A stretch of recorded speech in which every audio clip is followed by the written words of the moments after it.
So, Steve, you've had a lot of experience giving clients advice regarding setting up lasting powers of attorney. I know that you've told me before about some cases that you've heard of, been involved with, that really highlight the necessity to have LPAs in place. Can you just share with me some of those stories and why it's so important? Yeah, sure. There's a couple of famous ones, but one relates to the financial power of attorney, called the property and affairs lasting power of attorney. But it relates back to when enduring powers of attorney existed, and this was a story of Mr. and Mrs. Bateman, who were on holiday in the Norfolk area, having had a holiday on the Norfolk Broads and so on, and Mr. Bateman was out actually walking his dog at dusk and was hit by a car and ended up in a coma.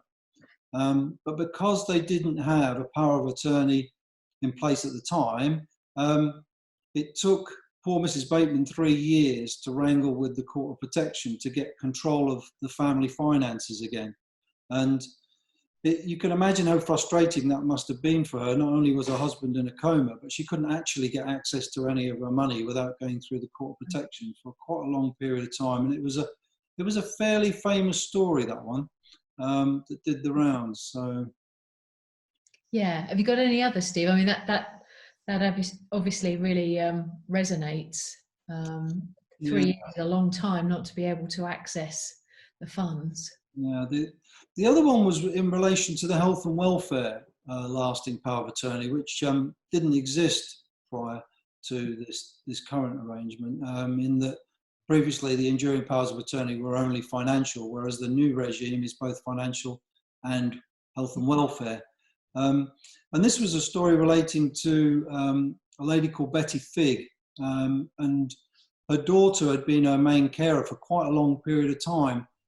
But she'd reached a point where she couldn't look after her anymore, and she obviously checked out the care homes locally and got her mum into one of the local care homes.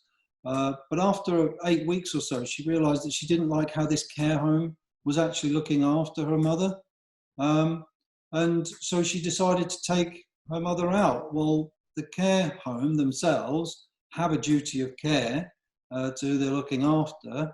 And they said, well, unless you've got a health and welfare power of attorney, you can't do that. And the basis of that was along the lines of, well, you told us already you couldn't cope. And so we're looking after her, and you've signed her over to us eventually. The outcome of that was a bit bizarre in that the daughter actually took her mother out without permission, took her home, and social services had to get involved and effectively repossess her to take her back into care. And it all ended up on YouTube, and it was filmed by lots of locals. And it's not a nice story, but it does illustrate the need for a health and welfare power of attorney. Yeah. So, Steve, just quickly run through, how do you set up a power of attorney? If you were coming to legacy protection, how would we do that for our clients?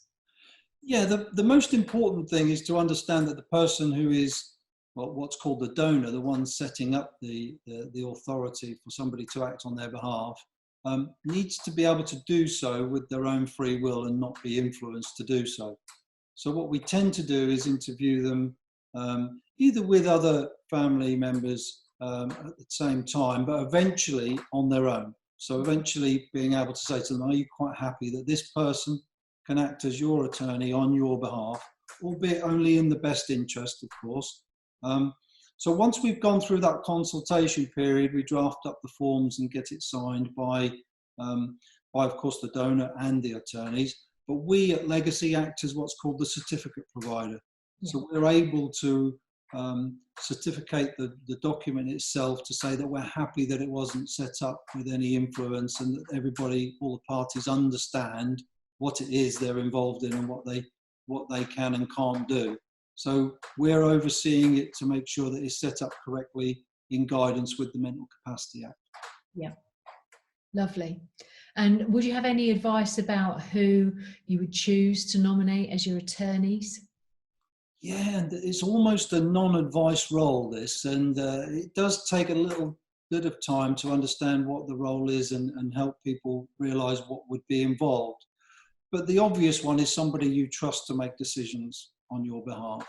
And that can be perhaps initially a spouse, or can be adult children, or it could be siblings. But it's somebody you trust that you would be very confident would be making the right decisions for you based on what you would normally want to, in the event that you lose mental capacity and can't do so. Yeah. When you pick attorneys, Steve, some might be more appropriate at dealing with certain things than others. When we talk about our family members, for example, some of them are very good with finances and things, and some might be better at other aspects. Do you have that flexibility within the power of attorney to be quite specific about who's doing what?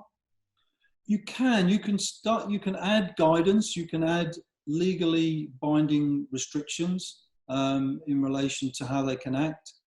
There's control in relation to whether they can only act jointly, or whether they can act jointly and independently. And in some instances, jointly in one matter and jointly and independently in others.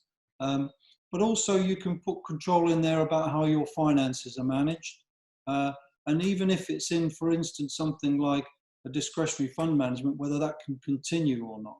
So there is a lot of consideration need for how it's set up. But that's the part that legacy brings to the table, is that we know all the nuances of the arenas that you would need to consider before setting it up. And rather than just blindly set one up, just giving blanket authority, there may be a need for both restrictions and guidance. So that's how we help people get the right one in place. Having set up a lasting power of attorney, Steve, would you recommend that it's registered? Because in order to use it, they've got to be registered, haven't they? Or would you leave that to a later time? I'd nearly always recommend that it be registered. It is a choice. It doesn't have to be registered once it's made just by everybody, but it does make a lot of sense to get it registered. It cannot be used unless it's registered, and it does take up to 12 weeks currently to get this document registered through the Office of Public Guardian, and that's a very long wait, and you might as well get that out of the way. And it also proves that the document is robust enough to work. There aren't any mistakes in it or trip-ups in it. It's a reassuring thing to have it registered. So it's very rare that I would consider it shouldn't be registered or to delay register. I would nearly always say get it registered. It's the wisest thing to do. Yeah. Thanks very much, Steve. You're welcome.